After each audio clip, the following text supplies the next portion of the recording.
Hi, Kasuki. Haven't seen you for a while. Have you been on holiday? No, actually I just come back from business trip to Japan. Oh, how was it? Well, not as good as I expected.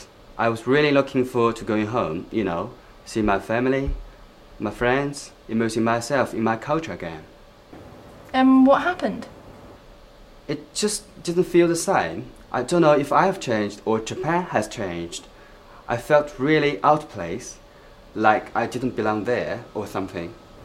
Wow, that must be a strange feeling. So what was different? Well, for a start, I found the formality was really hard to adjust to.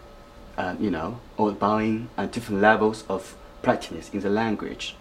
I'm so much more casual now after the time I spent in Australia.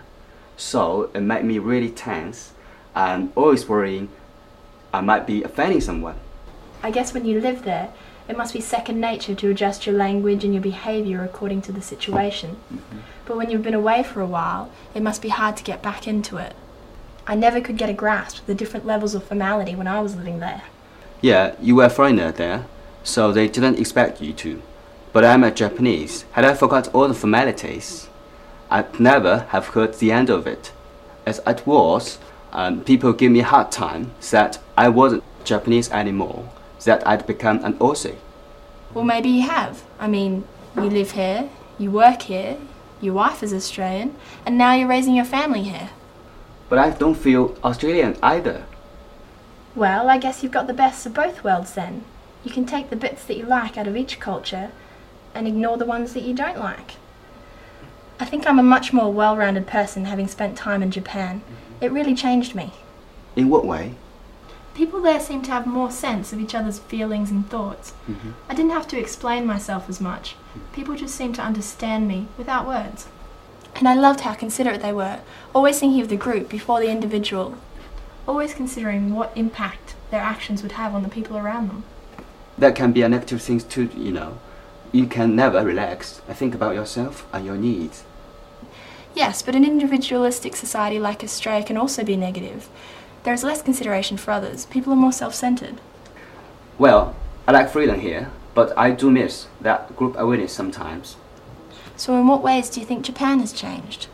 Well, it's a lot more Americanized than where I lived there. Teenagers are into everything American. Fast food, clothes, Hollywood movies. That's inevitable though, isn't it? The same thing is happening here. Culture is being globalized by the media. Australian teenagers seem to know more about American pop culture than their own. Well, it's all just going to be one big money culture though, isn't it? No, Kasuki. Even though there's a dominant culture, it never completely takes over. The minority culture always adds its own flavour to the mix. Don't despair, we'll always have cultural diversity. Anyway, if your trip home was disappointing, does it feel good to be back? Well, yes and no. I was just getting back into the swing of the things, finding my culture identity again. I've forgotten what it felt like to be Japanese. But just when I thought I lost it, it started to come back to me.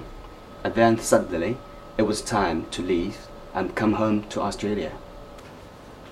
I'm glad I'm back, but now I'm not sure where I am or who I am. You can't win, can you? That's what living in a multicultural world is all about, I guess. Well, Kasuki, you'll just have to find your own unique cultural identity that perfectly blends the two cultures. Well, I'm certainly learning a lot about what biculturalism really means.